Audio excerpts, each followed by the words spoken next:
Simple interest versus compound interest. क्या आप जानते हैं दोनों में क्या डिफरेंस है सिंपल इंटरेस्ट और कंपाउंड इंटरेस्ट में? चलिए हम लोग इसको बहुत ही आसान भाषा में समझते हैं, कभी भी कंफ्यूजन नहीं होगा। मैं हूं एस के मिश्रा, आप देख रहे हैं मेरा चैनल कंसेप्ट ऑफ मैथमेटिक्स। देखिए सबसे पहले इंटरेस्ट क्या होता है। यदि कोई भी आप किसी से बोरो करते हैं कोई भी तरह का अमाउंट, रुपीज किसी से लेते हैं, तो वो होता है प्रिंसिपल अमाउंट, मूलधन हिंदी में कहते हैं।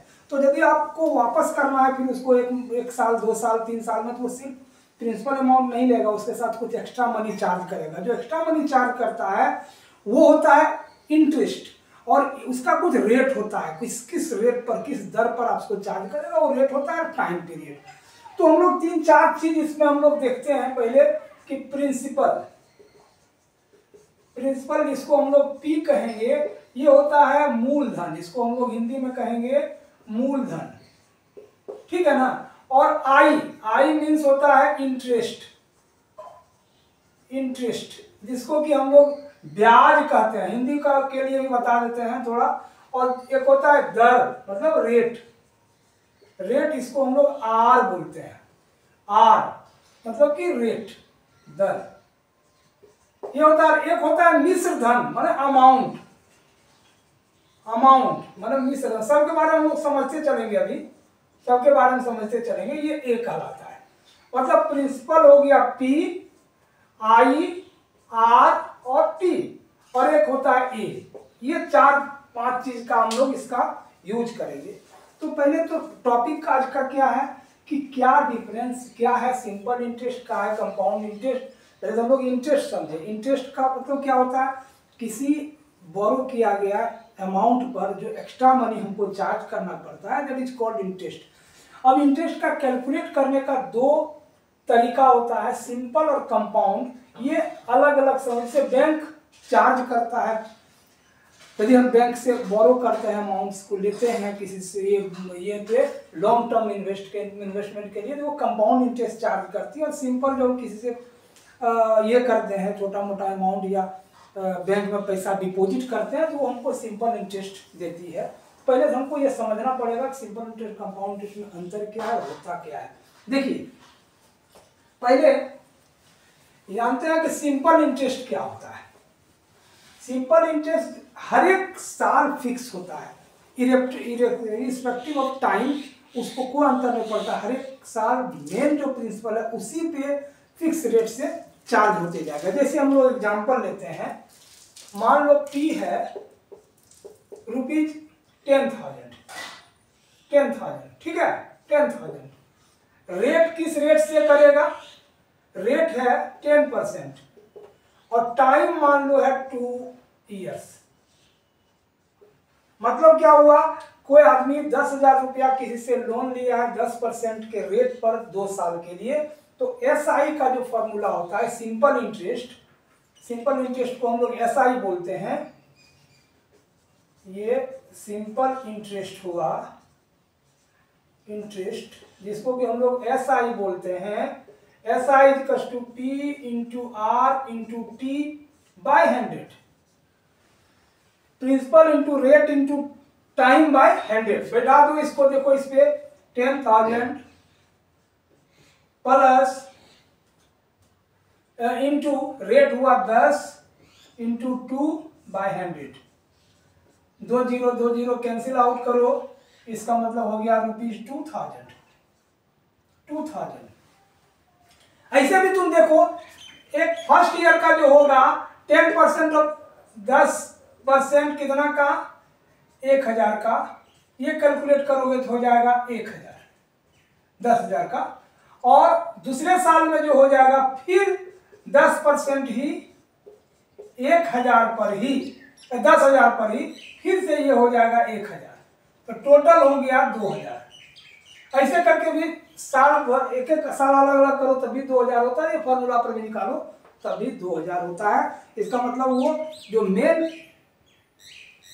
रहता है प्रिंसिपल उसी पे हर एक साल कैलकुलेट है। लेकिन बच के रहना, कंपाउंड इंटरेस्ट ये घूमता है। कभी भी लोन वगैरह लेना बैंक से तो सोच समझ के आदमी को कहता है लेना चाहिए। क्यों? क्योंकि कंपाउंड इंटरेस्ट जो होता है हर एक साल में जो अमाउंट होता है मतलब प्रिंसिपल प्लस इंटरेस्ट उस पे चार्ज होता है। स्टूडेंट याद रखना, इसलिए कंपाउंड इंटरेस्ट बढ़ते जाता है। कैसे देखो, हम लोग समझते हैं बहुत आसान शब्दों में। कंपाउंड इंटरेस्ट के बारे में हम जान रहे हैं। कंपाउंड इंटरेस्ट जिसको हम लोग CI बोलेंगे। तो स्टूडेंट CI को भी हम लोग दो तरह से निकाल सकते हैं, फॉर्मूला पे, और एक निकाल सकते हैं स्टेप बाय स्टेप, हर एक साल के लिए अलग अलग। फॉर्मूला इसका होता है CI का, CI नहीं A equals to P into 1 plus R/100 to the power n। n को T भी कहते हैं, समय ये है। P कितना है देखो 10,000, 1 प्लस R है 10, 100 टू द पावर 2।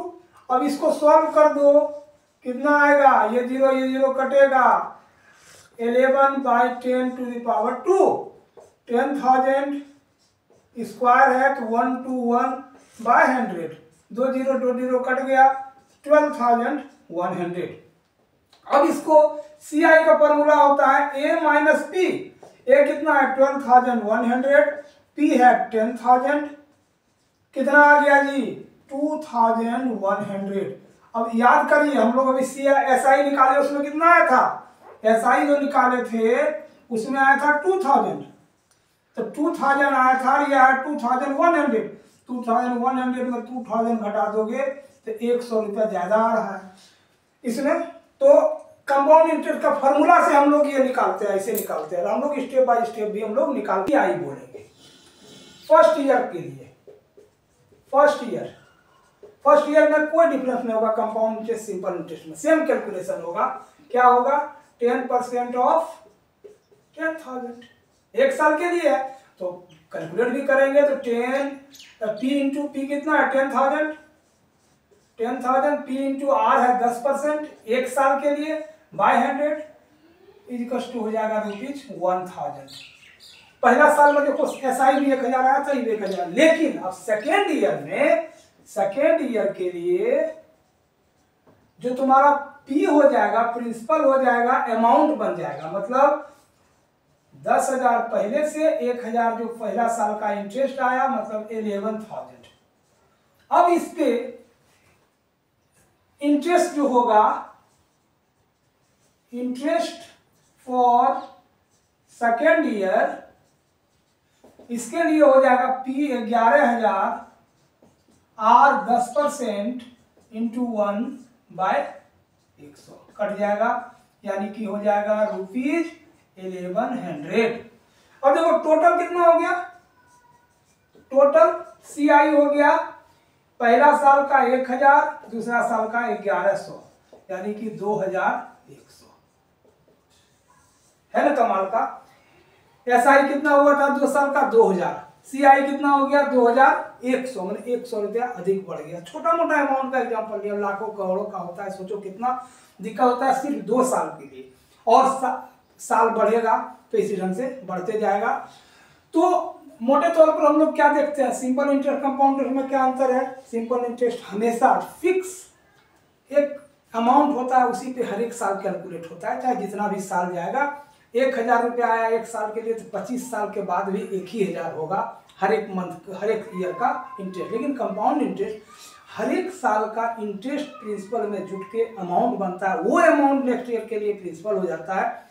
तो निश्चित रूप से जब इंटरेस्ट जुटेगा तो अमाउंट प्रिंसिपल भी बढ़ते जाएगा, इसलिए कंपाउंड इंटरेस्ट फ्रीक्वेंटली हर एक साल टू साल बढ़ते जाता है।